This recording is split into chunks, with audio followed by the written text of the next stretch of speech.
Ano ang mga bawal sa bagong taon? Number 1, bawal maghanda ng manok. Kasi isang kahig at isang tuka kadyaan.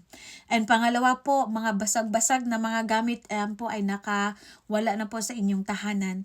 Pangatlo po, bawal po ang mga relo na walang baterya. Pang-apat po, yung mga aquarium na mga sira na at walang tubig.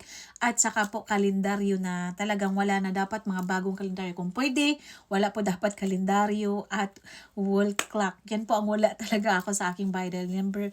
Napaka sila sa specific location.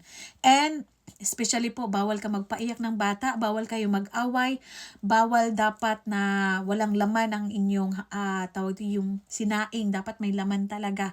So, dapat din may laman din ang inyong bigas, hindi pwede na walang laman. Okay? Dapat po may laman ang inyong ref, may laman ang inyong lamisa, masaya kayo, busog kayo sa bagong taon, bawal maghain po ng mga atis at mga tinik-tinik na mga pagkain. Dapat mga bilog-bilog lang sa New Year.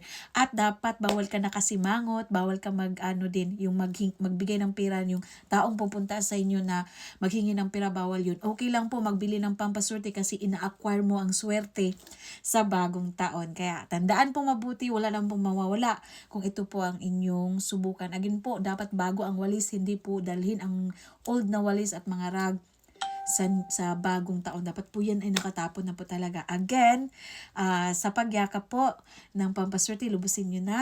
Do your best and let your gamit do the rest. Yaman to all!